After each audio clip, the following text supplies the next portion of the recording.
At 5:30 a.m. on May 16, 2023, the Kirkland Police Department received a disturbing call. 32-year-old kindergarten teacher Alexia Walters' body was found at her neighbor's house, chopped into pieces. What the investigation uncovered was beyond anything the detectives could have expected. The prime suspect? A 35-year-old Sandra Miller, the sweet and ever-smiling florist. The detectives in charge of the case sensed that they were about to stumble on a case of extreme perfectionist obsession, horror, jealousy, and unbridled rage, which led to this disturbing murder. This is the horrifying tale of a fantasy partner swap that turned sour. Born in 1988, Sandra Miller was always a lover of nature and flowers, especially. As a young lady, she had spent the entirety of her youth studying and learning about flowers. If there was anything she was good at, it was definitely nurturing them, as though she lived for it. During an exclusive interview with one of the city's newspapers, Mary Ann, Sandra's closest friend and regular customer, described her as someone with a sunny personality, just like the sunflower, which was her favorite. She knew them by their names, smell, and even feel, Mary reminisced. She was the town's most trusted florist. She knew the perfect flowers for any occasion. Best believe if you needed any flower on earth, Sandra either had it or knew where to get it. That is how good she was. However charming these qualities may sound, Sandra had a flaw, one that even therapy couldn't solve. She was a perfectionist, an extreme one. She wanted everything about her and everyone around her to be perfect to the core. A single imperfection would make her lose it. She was obsessed with being so perfect that she didn't care if anything went wrong, as long as she had everything her way, a perfect way. But despite all these, it was surprising that she was married to Zach, a delivery truck driver who was nowhere near being perfect. In fact, he was the exact opposite of perfect. At 42, Zach didn't seem to have his life in one piece. He worked different jobs for different reasons, but truck driving was the best thing he could do, and Sandra put up with him without a single complaint all through the 10 years they were married. Zach was not a perfect man, but he tried to give Sandra everything she asked for. He had no knowledge about flowers, but he tried his best to support her flower store and her dream as a florist. He tried to be everything Sandra wanted. According to a few of his friends from the truck garage, he loved her dearly, even more than his trucks, which were the dearest things to him. On the other side of town, another couple's life seemed picture perfect. Ben and Alexia Walker had been married for 5 years. Ben, a 37-year-old transport company manager, and Alexia, a 32-year-old kindergarten teacher who had been married for 5 years, appeared to have it all together. The couple had moved away from their old residence to Kirkland to start a new phase of their lives, especially as they were people who believed strongly in evolving. They loved change and were open to new possibilities. So when Alexia suggested moving down to Kirkland, her husband embraced it with open arms, but they had no idea what they were getting into. Ben was the first to meet with Sandra at her floral shop when he went to get flowers for their new place. Just like Sandra, he was a big lover of flowers as well. He was versed in their knowledge, and they clicked immediately. To Sandra, he was perfect. He knew every flower by their names, feel, and smell. It was as though he was the only person in the world who understood her love and obsession for them. She hadn't met any man like him, and he had good manners too. It was love at first sight for Sandra, who couldn't stop thinking of the man who entered her life through what she loved most. It was big news for Sandra when she discovered that Ben lived just 3 blocks away from her house. One afternoon, after she closed her shop early, she prepared apple pies and took a bouquet of buttercups to visit Ben at his house. But she was met with disappointment when she met his wife, Alexia, at the door instead. Alexia informed her that Ben was not home, and with disappointment written on her face, she dropped her gifts and went back to her house in a sullen mood. The next day after her visit, Ben went to see her at the floral shop to show his gratitude, and soon they were engulfed in a deep conversation about life. For Sandra, it felt like she had finally found her person, and she was determined to get him at all costs. So she started inviting Ben and Alexia to social and personal gatherings. She invited them to dinner on Sundays and a barbecue night on Saturday just to spend more time with Ben. Her thoughts became fully consumed with what a night with Ben would feel like, so she started nursing the idea of having a partner swap. At first, it was hard for her to tell Zach what she wanted, but after spending more time with Ben at her home in the store, She was convinced that getting a no was better than not trying at all. When she finally brought it up to Zach, he was hesitant and uncomfortable with the idea. But after Sandra reassured him that he would also get to be with Alexia, he reluctantly agreed, though not without reservations. This was Sandra's first step. The next step was convincing Ben that the idea was a good one, but to her surprise, Ben agreed quite enthusiastically, and he also agreed to convince his wife. After speaking to his wife about it over dinner, the couple agreed to swap partners for an entire weekend.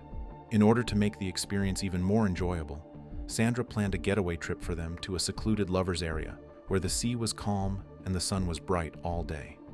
During the trip, Sandra spent all of her time studying Ben, what he likes, his ambitions, everything about him, so she could be with him because he was just too perfect. Much to Sandra's despair, the weekend ended way too quickly, and she had to return to her normal life of being Zach's wife and a mere florist, but she didn't want that anymore. She wanted more than anyone could imagine. After the trip, her behavior towards her husband changed drastically. She became irritable and always angry and complaining. Nothing Zach did made sense to her anymore. She started pointing out his faults every day and talking down on him for not being like other husbands. But through all of these, she always made sure to visit Ben's house for one reason or another. There was always a new flower to talk about every day, and apparently, Ben enjoyed her company to the displeasure of his wife. When Alexia noticed how close Sandra and her husband were beginning to become, she tried talking to him about it. She expressed her displeasure and discontentment about their relationship, but Ben waved it off and tagged their relationship as purely platonic. Things turned sour between Sandra and her husband as well. Her behavior grew worse with time, and the more she hung out around Ben, the more she saw reasons to complain about Zach. She complained about his truck driving and delivery job. She called it dirty and classless. Whenever Zach tried to learn about her flowers, she shunned him. Like talking about flowers was a sacred thing that was only supposed to happen between her and Ben. At first, Zach was deeply hurt by his wife's change in behavior. They had been together for over a decade, and he wondered what went wrong until it occurred to him that she had been fussing around Ben. She had started making extra efforts in her dressing and spent more time learning about Ben's hobby while trying to act younger than her age. She even closed down her floral store in order to get surgery to give her a younger look. She wanted to be perfect for Ben. Zach finally noticed that the change in her behavior was due to the partner swap they had engaged in with the Walters. But what he didn't realize was that his wife had fallen head over heels for their neighbor and was willing to do anything to get him. One day, after Zach returned from work and discovered that his wife had gone shopping for date dresses with Ben, he decided he had had enough. He stormed over the Walters' residence, fuming and full of rage. He confronted Zach and accused him of trying to snatch his wife. The men got into a heated argument, leaving Alexia to feel miserable and lonely. After a while, Zach lost his job at the delivery company. He was accused of stealing one of the customer's packages, so he got fired immediately. This was where it all came crashing down on Sandra. She got angry.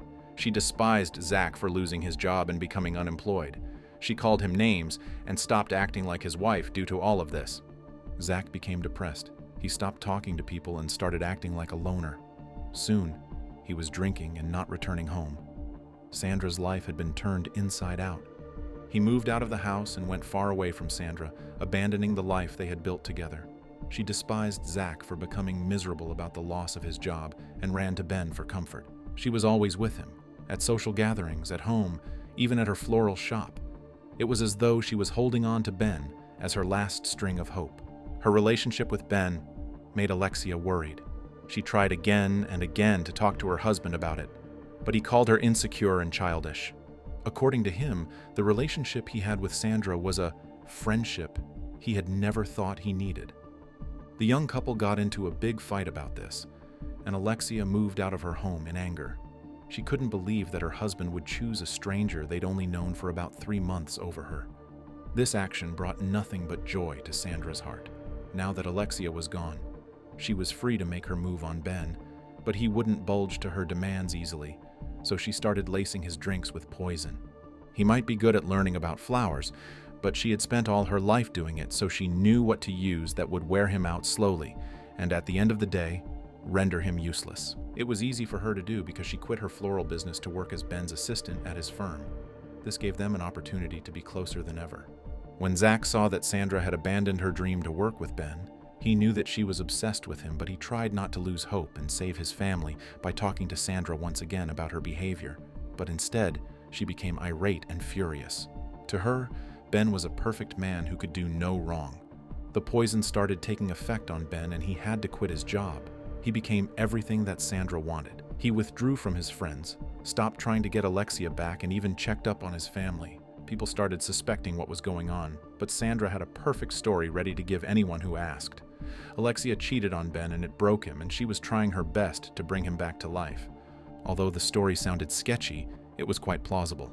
After all, Alexia had moved out of her house. Things went on like this until Alexia decided to win her husband back.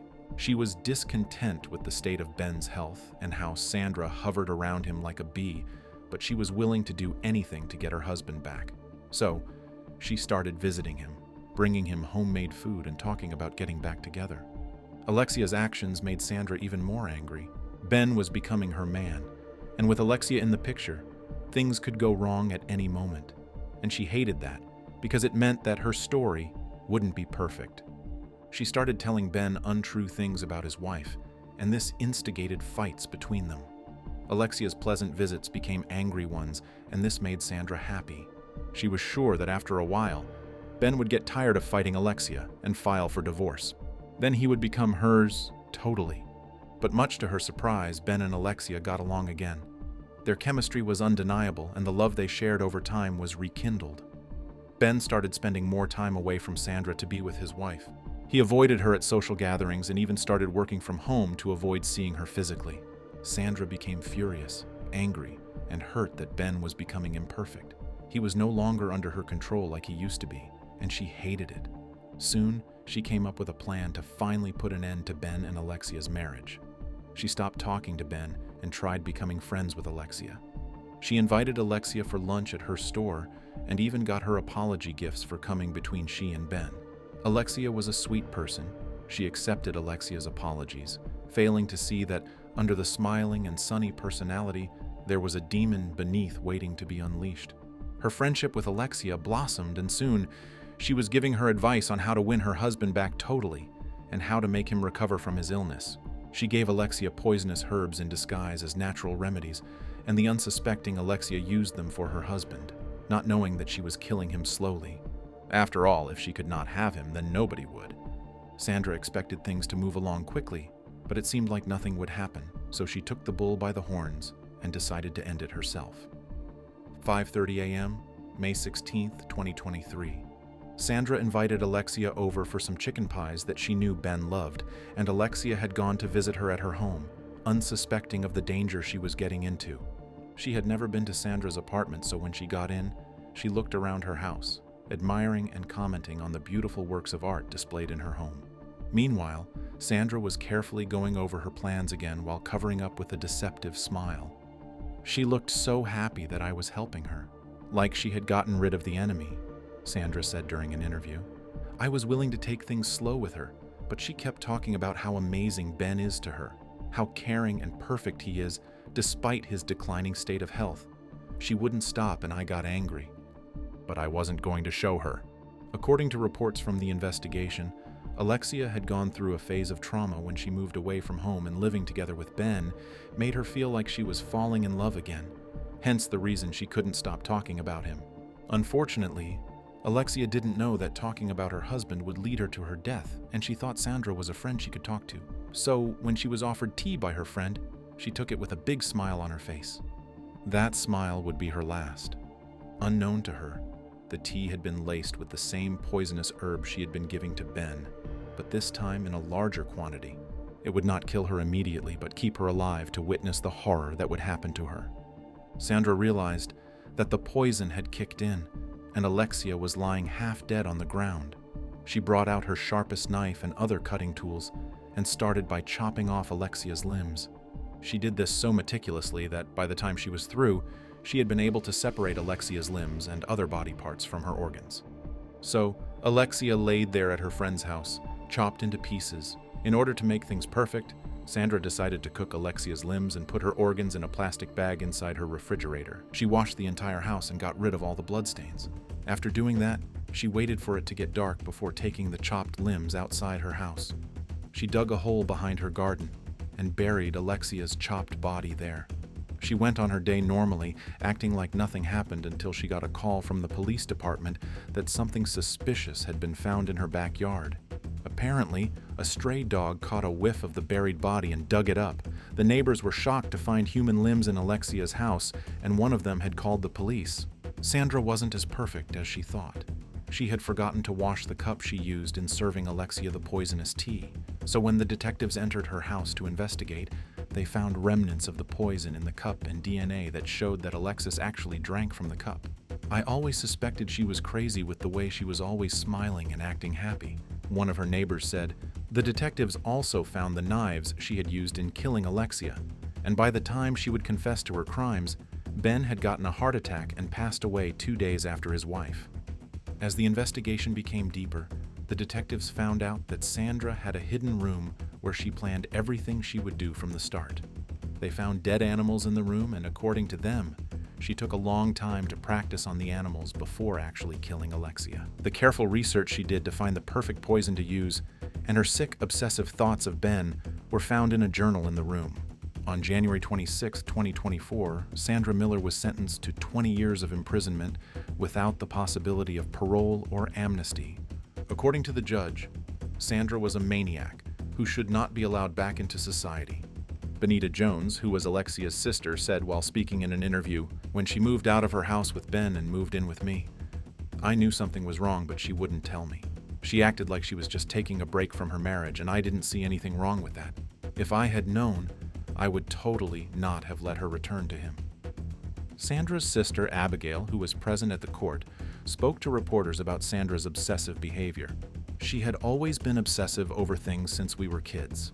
If she didn't get a doll she wanted, she would destroy the other ones she had until she got the one she desired." Zach also testified against her in court. "She always wanted to be perfect, to stand out, but whenever things don't go her way, she will ruin other things just to build her perfection. It is quite sad that Alexia had to lose her life to this obsessive, perfectionist murderer."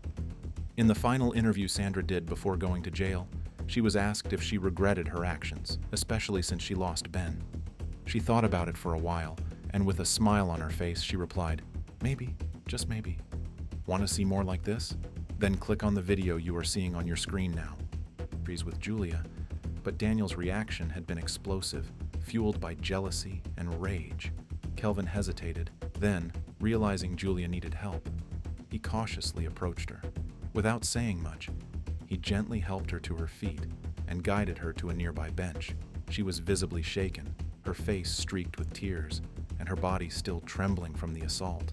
Kelvin's heart ached for her, but he knew there was little he could do at that moment.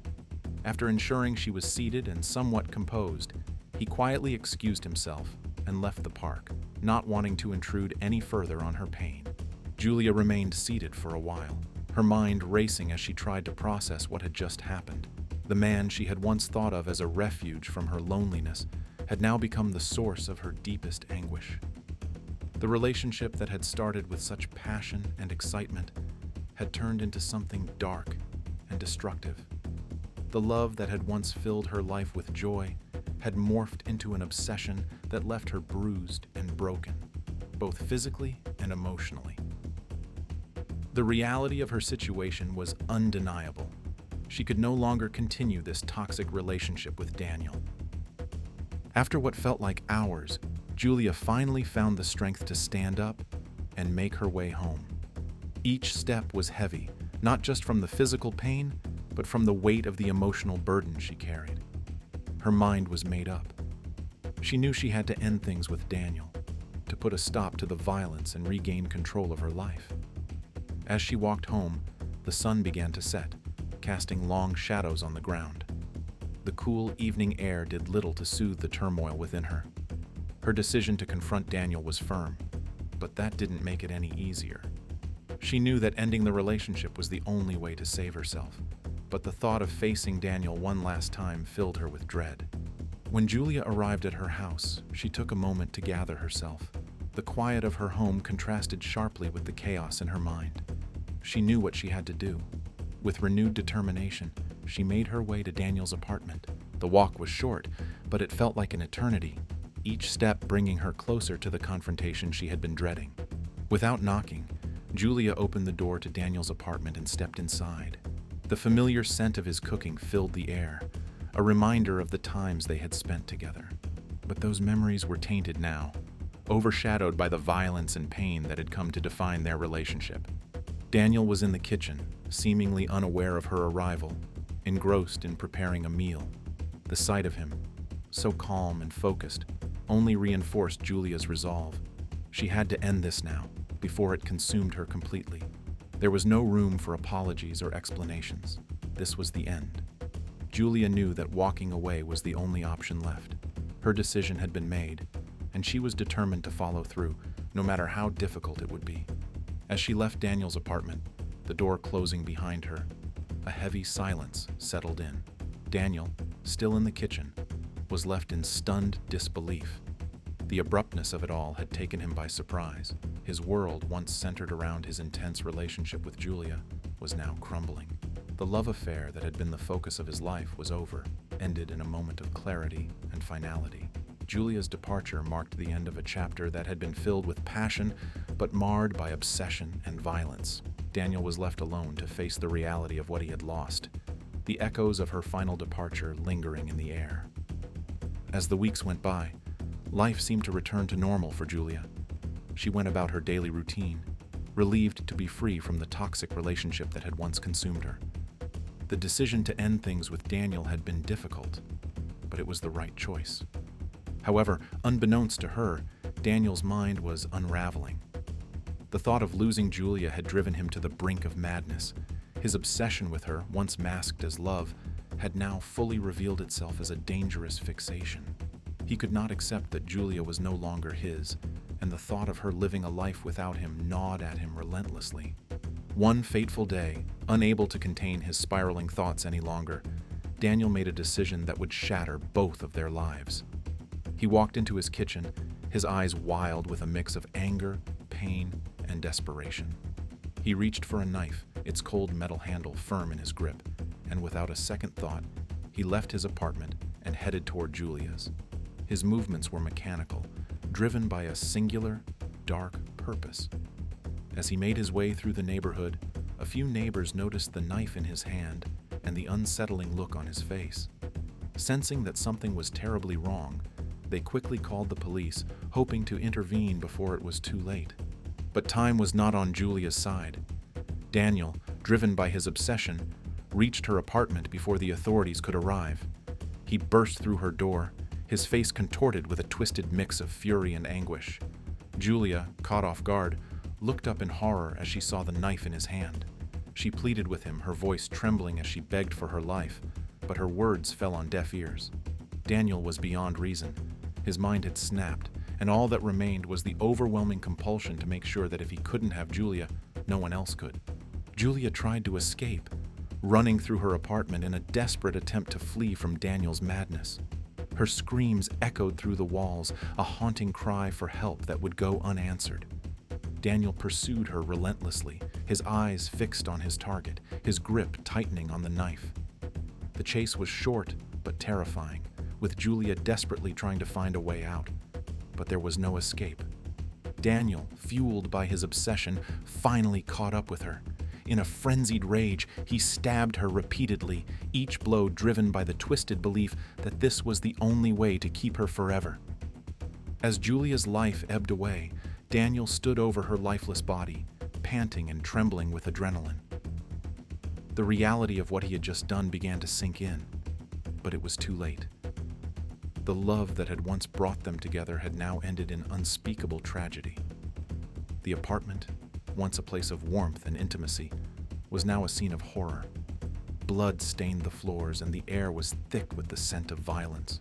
Daniel's breaths came in ragged gasps as he stared down at Julia's lifeless form, the gravity of his actions starting to seep into his consciousness.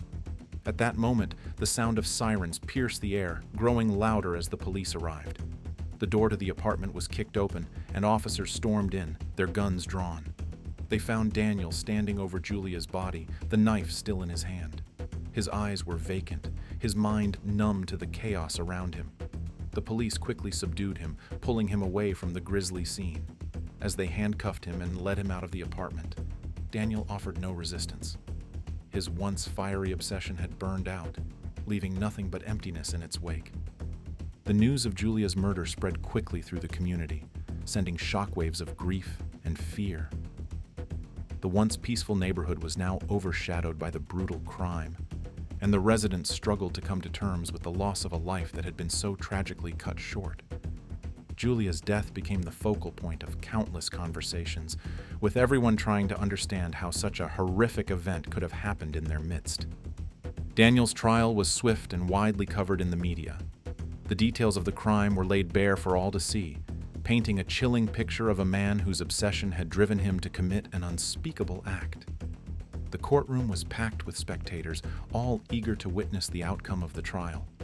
Daniel sat in silence throughout, his expression devoid of emotion. The evidence against him was overwhelming, and the jury quickly reached a unanimous verdict of guilty. He was sentenced to life in prison without the possibility of parole, a fate that seemed almost merciful compared to the horrors he had inflicted on Julia. In the aftermath of the trial, the community was left to grapple with the lingering impact of Julia's murder. The park where the two had often been seen together became a somber reminder of the life that had been stolen. Neighbors spoke of Julia with a mix of sorrow and guilt, wondering if there had been any signs they had missed, any way they could have intervened before it was too late. The once vibrant social gatherings now felt subdued, overshadowed by the memory of the violence that had shattered their sense of safety. Daniel's arrest and subsequent imprisonment brought some measure of justice, but it could not erase the pain and loss that Julia's family and friends felt. Her death left a void that could never be filled, and the scars of that day would linger in the hearts of those who knew her. The story of Daniel and Julia became a cautionary tale, a stark reminder of how love, when twisted by obsession, can lead to the darkest of places. Want to see more like this? Then click on the video you are seeing on your screen now.